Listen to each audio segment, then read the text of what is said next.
বাবার কবরের পাশে দাঁড়াইয়া যদি সূরা ইয়াসিন তেলাওয়াত করে, সূরা ফাতিহা তেলাওয়াত করে, দুরূদ শরীফ পড়ে, সূরা ইখলাস পড়ে, আমি আল্লাহ তাআলা সন্তানের চোখের পানির উছিলা করিয়া মা বাবার কবরটা জান্নাতের বাগান বানিয়ে দিব। এর নবীর আশিকের দল আল্লাহ দোয়া শিক্ষা দিয়েছেন, ও বান্দা বান্দিরা মা বাবার জন্য দোয়া করো, রব্বির হামহুমা কামা রব্বায়ানি সগীরা, রব্বির হামহুমা কামা রব্বায়ানি সগীরা। এর নবীর আশিকের দল আল্লাহ তাআলা দুনিয়ার মানুষদেরকে দোয়া শিক্ষা দিয়েছে। এর যুবক মা বাবার জন্য দোয়া করবা, আল্লাহ আমার মা বাবা ছোটবেলা যেমন করে আমার জন্য কষ্ট করেছে, লালন পালন করেছে, আয় আল্লাহ তুমিও আমার মা বাবাকে তোমার রহমতের দরিয়ার মধ্যে এমন ভাবে লালন পালন করো। এরে আল্লাহর বান্দা, ওই মায়ের কলিজার মধ্যে আঘাত দিবা না যুবক, বাবার কলিজার মধ্যে আঘাত দিবা না। তুমি আজকে বড় এমপি হয়েছো, বড় চাকরি করো, বড় মন্ত্রী হয়ে গেছো, তুমি কি জানো সব কিছু পিছনে একমাত্র তোমার মা বাবার দোয়া রয়েছে। ওই মা বাবা সন্তানের জন্য দোয়া করেছে। পরীক্ষা করে দেখবা কত সন্তানগুলা বিদেশে চাকরি করে, ওই টাকার শহর চাকরি করে। মেরে নবীর আশিকের দল রাত্র 2টা-3টা বাজেও ফোন করবা, টেলিফোনটা করার পর সাথে সাথে মা মোবাইলটা রিসিভ করবে, কিন্তু মা রাগ হবে না।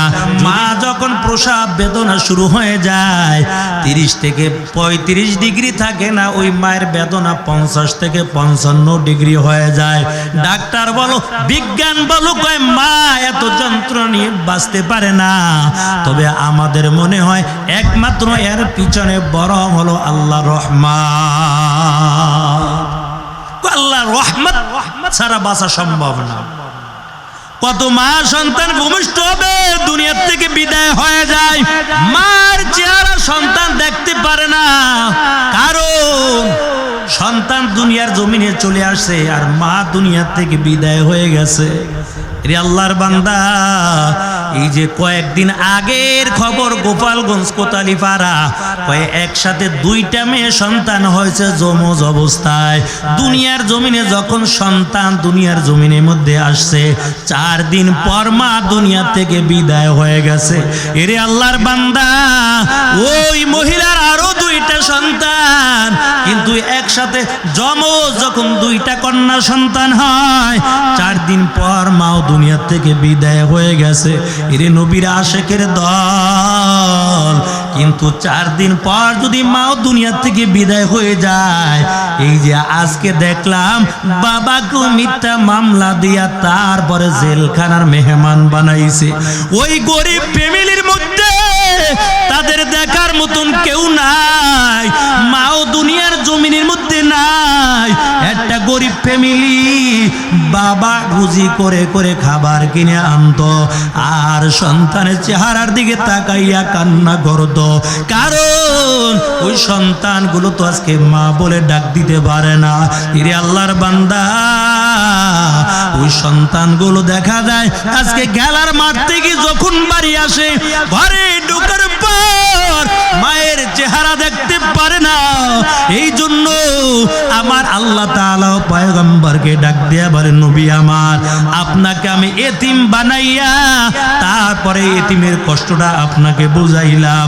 ও নবী আমার, খবরদার, সাবধান, আপনি কখনো এতিমকে ধমক দিয়া কথা বলবেন না, কারণ আপনাকেও আমি আল্লাহ এতিম বানাইলাম, এতিম হইলে দিলের মধ্যে যে কি ব্যথা এটা একমাত্র আপনি বুঝবেন। এই জন্য আপনাকে আমি এতিম বানাইয়া দিলাম। আর দুনিয়ার মানুষদেরকে জানাইয়া দেন, কয় একটা এতিমের মাথার উপর যখন কোনো বান্দা হাতটা ভুলাইয়া দেয়, হাতের নিচে যতগুলো পশম থাকবে, যত চুল থাকবে, অত নেকি আল্লাহ তাআলা ওই ব্যক্তির আমল নামার মধ্যে আল্লাহ দান করে দিবে। এই জন্য আল্লাহ বলেন, নবী এতিমকে ধমক দিয়া কথা বলবেন না, এতিমের সঙ্গে খারাপ আচরণ করবেন না। এরে আল্লাহর বান্দা, দুইটা সন্তান যমজ অবস্থায় দুনিয়ার মধ্যে আসলো, কিন্তু মা নাই, মা বিদায় হয়ে গেছে। এই সন্তান বড় হইয়া আমাকে মা বলে ডাক দিতে পারবে না, কারণ মা দুনিয়ার থেকে বিদায় হয়ে গেল, বাবাও নাই। কত কষ্টের মধ্যে তাদের জীবনটা চালায়। এর যুবক, আল্লাহ তাআলা নবীকেও বড় এতিম বানাইয়া দুনিয়ার জমিনের মধ্যে পাঠাইলো। মায়ার নবী রাস্তা দিয়া চলে যায়, নজর দিয়া দেখতে পায় ছোট্ট একটা বালক সন্তান রাস্তার কিনারায় বসে বসে কান্না করে। আল্লাহর নবী ডাক দিয়ে বলে, রে বালক, কেন তুমি কাঁদো বলো। বালক সন্তান ডাক দিয়ে বলে, ও নবী আমার মাও নাই, বাবাও নাই, আমি বড় এতিম। এই জন্য আমি রাস্তার কিনারায় বসে বসে কান্না করি, আমার দেখার মতো কেউ নাই। রসুল মাথার উপর হাতটা বুলাইয়া দেয়, কয় বালক, কোনো চিন্তা করা লাগবে না, চলো আমার সঙ্গে চলো। আল্লাহর নবী বাচ্চাটাকে নিয়ে ঘরের মধ্যে চলে যায়। আম্মা জান আয়েশাকে ডাক দিয়ে বলে, ও আয়েশা, এই বাচ্চাটাকে সুন্দর করে গোসল করাইয়া দাও, এই বাচ্চাটাকে নতুন জামা কাপড় পরাইয়া দাও। বাচ্চাটাকে সুন্দর করে গোসল করাইয়া সুন্দর জামা কাপড় পরাইয়া দিল। আমার নবী বাচ্চাটাকে নিয়ে আবার যখন রওনা হয়ে যায় নামাজ আদায় করার জন্য, বাচ্চাটা জমিন দিয়ে হাঁটতেছে। আমার এতিম নবী ডাক দিয়া বলে, রে বালক, তুমি হাঁটবা না, কারণ তুমিও তো একজন এতিম সন্তান, আমিও তো একজন এতিম। এরে বালক, তুমি জমিন দিয়ে হাঁটবা না, তুমি আমি নবীর কাঁধের মধ্যে উঠে যাও। বালক বলে, নবী না না, আমি আপনার কাঁধের মধ্যে চড়তে চাই না। আমার রাসূল ডাক দিয়ে বলে, রে বালক, তুমি একজন এতিম, তোমার দিলের মধ্যে যে কি দুঃখ আমি নবী বুঝি, তোমাকে আমি জমিন দিয়ে হাঁটতে দিব না। আমি নবী তোমাকে কাঁধে করে তারপর নামাজ আদায় করতে নিয়ে যাব। আমার নবীর কাঁধের মধ্যে বালকটা বসে গেল। ওই নবী মিম্বরে কি দাঁড়াইয়া বলো, সাহাবায়ে কেরাম, এই ছোট্ট বালককে তোমরা কেউ ধমক দিও না, আমিও নবী এতিম, এই বালক এতিম। এরে সাহাবায়ে কেরাম শোনো, আজ থেকে এই ছোট্ট বালক আমার সন্তানের মতো। আমার নবীও তো বড় এতিম। দুনিয়ার জমিনে নবী আয়েশা বাবার চেহারাটা দেখতে পারে না। 6 বছরের কালে নবীর মাও দুনিয়া থেকে বিদায় হয়ে গেছে। এরে আল্লাহর বান্দা, তাই কেমন করে নবীর মা বিদায় হয়ে গেলে জানো? আল্লাহর নবীর বয়স যখন 6 বছর হয়ে গেল, মাঝে মাঝে আমেনা রসুলকে খেলার মাঠে দিয়ে আসতো। ও মুহাম্মদ, এই যে ছোট্ট ছোট্ট বাচ্চারা খেলাধুলা করে, তুমিও খেলাধুলা দেখে সন্ধ্যা হয়ে গেলে বাড়িতে আসবা। আল্লাহর পয়গম্বর ওই খেলার মাঠে দাঁড়াইয়া দাঁড়াইয়া ছোট ছোট বাচ্চাদের খেলাগুলো দেখতেছে। কিন্তু সন্ধ্যা যখন হয়ে যায়, আল্লাহ নবী নজর দিয়ে দেখতে পায় ওই যে সন্তানের বাবার আয়েশা এই খেলার মাঠ থেকে নিজের সন্তানকে কোলে কইরা আবার বাড়ি নিয়ে যায়। নবীর দিলের মধ্যে একটা আশা জায়গা গেল, কিরে আমার বাবা কই, আমার তো আমার বাবার কোলে চড়তে মনে চায়। এই সন্তানকে আইসা বাবা বাড়ি নিয়ে যায়। আমার বাবাও যদি থাকতো আমি হেঁটে হেঁটে বাড়ি যাইতাম না, আমি আমার বাবার কোলে চড়ে তারপরে বাড়ি যাইতাম। রসুল বাবাকে না পাইয়াম একটা গাছের কোনায় বসে বসে রসুল কান্না করে। আমেনা বড় পাগল পারা হয়ে গেছে, কি ব্যাপার, সন্ধ্যা হয়ে যাইতেছে এখনো মোহাম্মদকে দেখি না। আমেনা পাগল পারা হইয়া দৌড়ায়, একদল যুবক সামনে পড়ে যায়। ওই আমেনা আওয়াজ দিয়া বলে, ও যুবকের দল, বলো তোমরা আমার সন্তান মোহাম্মদকে দেখছো কিনা? যুবকের দল ডাক দিয়া বলে, আমরা মোহাম্মদ নামে কাউকে চিনি না, তবে নজর করে দেখলাম ওই খেলার মাঠের এক কোনায় বসে বসে ছোট্ট একটা বালক সন্তান কান্না করতেছে। আমেনা পাগল পারা হইয়া দৌড়ায়, আর বুঝতে বাকি নাই, মনে হয় আমার সন্তান মোহাম্মদ হবে। আমেনা পাগলের মতো যখন ময়দানে খুঁজতেছে, নজর করে দেখতে পায় আল্লাহর নবী ময়দানের এক কোনায় বসে বসে ভোপাইয়া ভোপাইয়া কান্দে।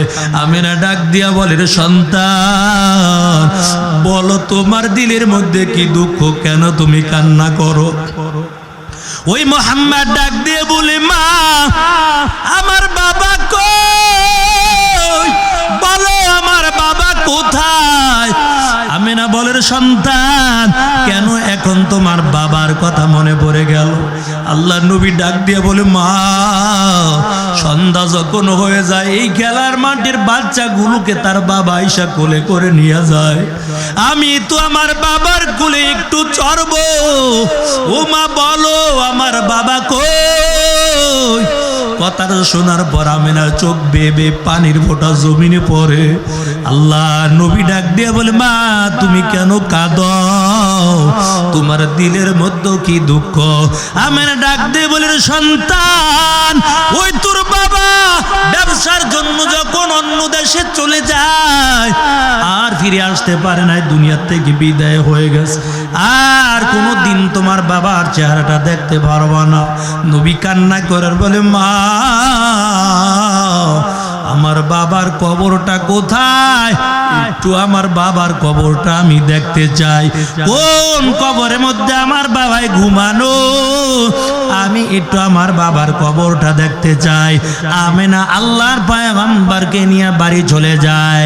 আব্দুল মুত্তালিবকে ডাক দেয়া বলে, আপনার নাতি মুহাম্মদ তার বাবার কবর দেখার জন্য বড় পাগল। আব্দুল মুত্তালিব উম্মে আয়মানকে ডাক দেয়া বলে, উম্মে আয়মান, যাও যাও, জলদি করে যাও, আমার নাতি মুহাম্মদকে নিয়ে একটা উটের পিঠে চড়ে ওই দেশের মধ্যে চলে যাও। ওই আমার নাতি মুহাম্মদের দিলের আশা পুরা করে দাও, কারণ তার বাবার চেহারা দুনিয়ায় দেখতে পারবে না, তবে বাবার কবরের পাশে দাঁড়াইয়া দাঁড়াইয়া দিলের মধ্যে শান্তি অনুভব করবে। এরে আল্লাহর গোলাম উটের পিঠের মধ্যে চড়িয়া আমেনা এবং উম্মে আয়মান আল্লাহর পয়গম্বর তিনজন রওনা হয়ে যায়। যেতে যেতে যখন আল্লাহর নবীর পিতার কবরের পাশে দাঁড়াইলো, আমেনা ডাক দিয়া বলে, ও মুহাম্মদ, এই কবরের মধ্যে চিরনিদ্রায় তোমার বাবা শায়িত আছে, তবে আর কোনোদিন এই কবর থেকে তোমার বাবা উঠবে না। এরে আল্লাহর বান্দা, মায়ার নবী পিতার কবরের পাশে দাঁড়াইয়া দাঁড়াইয়া কাঁদে। আমেনা ডাক দিয়া বলে, ও মুহাম্মদ, কান্না করে আর কোনো লাভ হবে না, কারণ তোমার বাবা কবর থেকে আর কোনোদিন উঠবে না। আসমানের ফেরেশতারা মায়ের নবীর দিকে তাকানো, জঙ্গলার পশু পাখিগুলো তাকাইয়া তাকাইয়া কাঁদে আর বলে, মালিক, তোমার বন্ধুর কান্না বন্ধ করে দাও। আয় আল্লাহ, তোমার বন্ধুর কান্না বন্ধ করে দাও, আমরা তোমার বন্ধুর কান্না সইতে পারি না। এরে আল্লাহর বান্দা, আল্লাহ আসমানের ফেরেশতাকেও জানায়, ও আসমানের ফেরেশতারা শুনো, তবে আমার বন্ধুর চোখের পানি এমন ভাবে কবুল করে নিলাম, আজকে বাবার কবরের পাশে দাঁড়াইয়া দাঁড়াইয়া চোখের পানি ছেড়ে কান্না করে। দুনিয়ার উম্মত গুলো যদি মা বাবার কবরের পাশে দাঁড়াইয়া যদি সূরা ইয়াসিন তেলাওয়াত করে, সূরা ফাতিহা তেলাওয়াত করে, দুরূদ শরীফ পড়ে, সূরা ইখলাস পড়ে, আমি আল্লাহ তাআলা সন্তানের চোখের পানির উছিলা করিয়া মা বাবার কবরটা জান্নাতের বাগান বানিয়ে দিব। এর নবীর আশিকের দল, আল্লাহ দোয়া শিক্ষা দিয়েছেন, ও বান্দা বান্দিরা মা বাবার জন্য দোয়া করো, রব্বির হামহুমা কামা রব্বায়ানি সগীরা, রব্বির হামহুমা কামা রব্বায়ানি সগীরা। এর নবীর আশিকের দল, আল্লাহ তাআলা দুনিয়ার মানুষদেরকে দোয়া শিক্ষা দিয়েছে। এর যুবক, মা বাবার জন্য দোয়া করবা, আল্লাহ আমার মা বাবা ছোটবেলা যেমন করে আমার জন্য কষ্ট করেছে, লালন পালন করেছে, আয় আল্লাহ তুমিও আমার মা বাবাকে তোমার রহমতের দরিয়ার মধ্যে এমন ভাবে লালন পালন করো। এরে আল্লাহর বান্দা, ওই মায়ের কলিজার মধ্যে আঘাত দিবা না যুবক, বাবার কলিজার মধ্যে আঘাত দিবা না।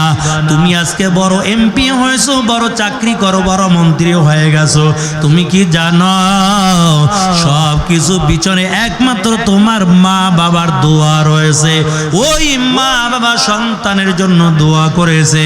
পরীক্ষা করে দেখবা কত সন্তানগুলা বিদেশে চাকরি করে, ওই টাকার সর চাকরি করে। মেরে নবীর আশিকের দল, রাত্র 2টা-3টা বাজেও ফোন করবা, টেলিফোনটা করার পর সাথে সাথে মা মোবাইলটা রিসিভ করবে, কিন্তু মা রাগ হবে না। যদি বলেন মা এই গভীর রাত্রে কল দিলাম, তুমি কি ঘুমাও না? মা একটা আওয়াজ দিয়া বলবে, সন্তান, সন্তানকে দূরে রাইখা আমি মা আরামে ঘুমাইতে পারি না। এর সন্তান, আমি অপেক্ষায় ছিলাম কোন সময় তুমি কল দিবা, ফোন দিয়া খোঁজ খবর নিবা।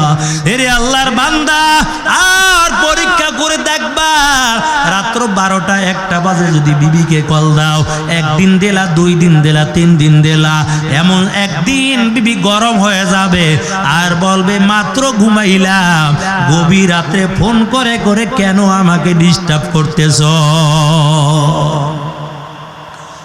স্ত্রী, স্বামী স্ত্রীর জন্য এত কষ্ট করে, কিন্তু তারপরও বলবে এত কষ্ট, তুমি রাত্রে ঘুমাইলাম আমি, তুমি আমার কল দিয়ে কেন বিরক্ত করতেছো? আর মায়ের কলিজার মধ্যে এত মায়া, 3টা বাজে ফোন দিবেন, 4টা